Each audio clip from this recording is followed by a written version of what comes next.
Terima kasih Anda masih bersama iNews Jabar Gaspol dan langsung kita lanjutkan perbincangan malam hari ini dengan Kang Muklis Ketua KPU Kota Banjar. Tadi yang ingin saya tanyakan terkait dengan bagaimana upaya yang dilakukan oleh KPU Kota Banjar untuk bisa meningkatkan partisipasi pemilih begitu ya. Artinya atau target dulu deh, targetnya berapa persen?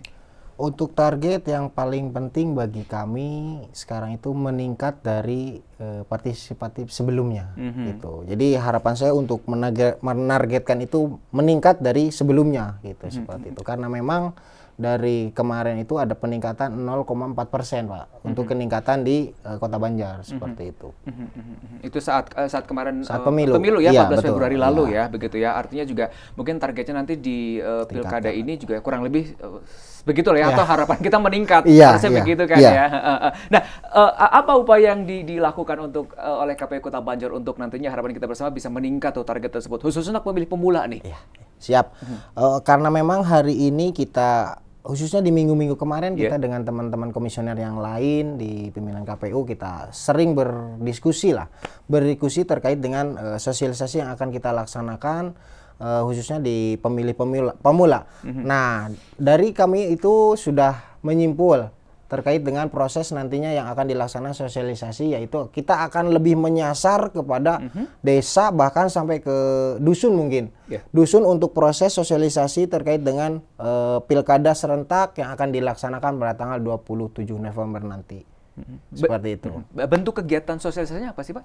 Yang pertama mungkin kita harapannya sering ngumpul dengan teman-teman yang ada di tataran khususnya di pemilih pemula, dan tak kalah penting juga dari kita itu kemarin sudah siap dengan teman-teman OKP ataupun khususnya di sekarang itu kan ada organisasi mahasiswa yang memang kita libatkan khususnya organisasi mahasiswa tersebut agar bisa bersosialisasi di wilayah kampus dan juga dari teman-temannya itu bisa menyampaikan juga ke teman-teman yang ada di wilayah ataupun di desa teman-teman berada seperti Nah, itu. ini dia ya salah satu cara untuk menjaring begitu Ya. pemilih pemula dari kalangan kaum muda Ya, kita sebut betul. demikian begitu Betul. ya. Oke. Nah, ini juga artinya selanjutnya adalah terkait dengan tahapan pengawasan. Ini juga menjadi hal penting ya, Ya. begitu ya, untuk nantinya pada pelaksanaan hari H hingga hasil perhitungan suara juga penting sekali ya adanya pengawasan. Nah, bagaimana sejauh ini pelibatan masyarakat dari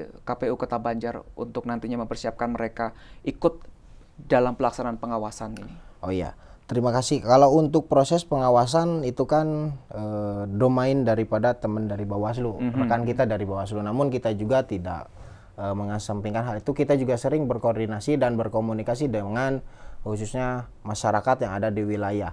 Contoh seperti dari hari ini sedang pelaksanaan ataupun mohon maaf sebelumnya dari pelantikan Pantali itu kita libatkan UMKM yang ada di setempat untuk ikut melaksanakan bahwa pesta demokrasi pada tanggal 27 November ini akan dilaksanakan oleh warga Banjar, yang mana warga Banjar inilah saatnya kita untuk menentukan pilihan atau pemimpin kita untuk proses 5 tahun ke depan untuk warga Banjar seperti itu. Dan hari ini teman-teman untuk mensosialisasikan khususnya di masyarakat juga sudah dilaksanakan, karena memang kita dengan Perpak ini khususnya di Perpak hari ini kita berkomunikasi dengan RT, dengan RW untuk terkait proses ini sedang dilaksanakan Pak RT, Pak RW. Jadi sosialisasi ini bentuk daripada pengawasan teman-teman yang ada di ad hoc ini sedang dilaksanakan sebagai bentuk pengawasan sosial kontrol dari masyarakat seperti itu, Pak. Oke.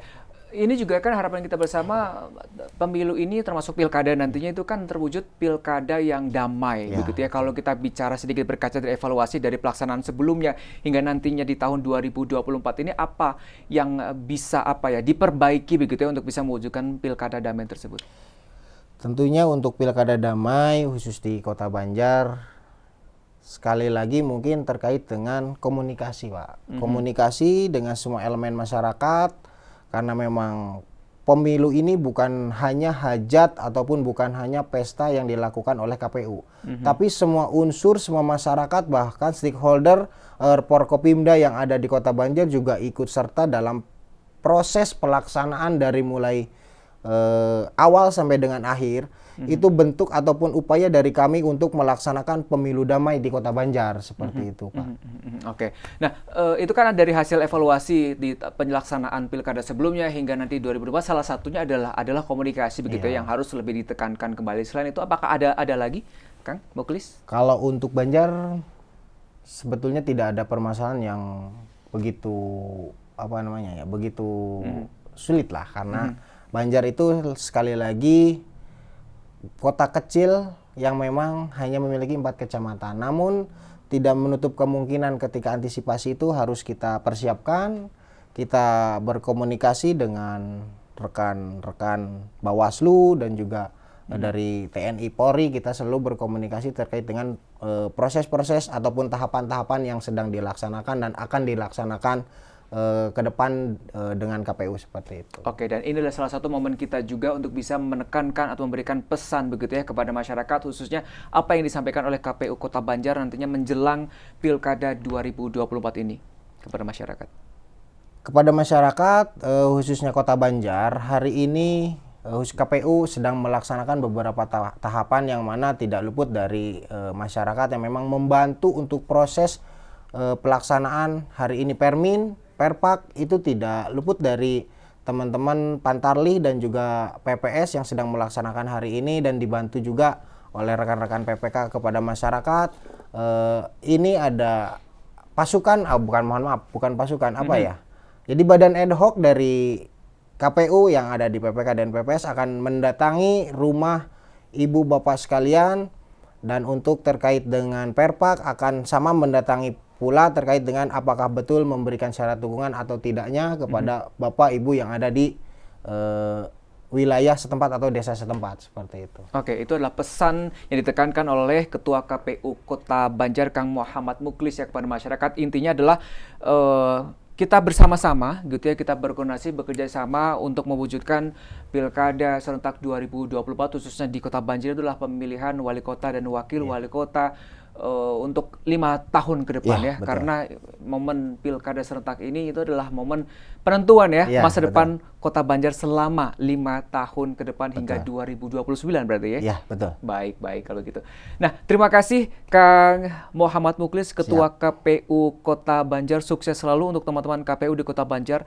Lancar hingga nanti hari H pencoblosan nih ya di tanggal 27 November 2024. Itu artinya memang ayo berikan hak pilih Anda begitu ya, khususnya untuk warga Kota Banjar untuk bisa memilih siapa wali kota dan wakil wali kota terpilih yang akan menentukan masa depan Kota Banjar selama 5 tahun ke depan. Sekali lagi terima kasih, selamat bertugas kembali Kang Muklis. Terima kasih. Ya pemirsa, usai sudah perbincangan kali ini dalam Gaspol bersama Ketua KPU Kota Banjar. Terima kasih Anda telah menyimak iNews Jabar hari ini. Ikuti kanal YouTube iNews TV Bandung untuk menyimak seluruh informasi kami. Wakili kru yang bertugas, saya Agung Kasena, mengucapkan terima kasih. Selamat malam, sampai jumpa.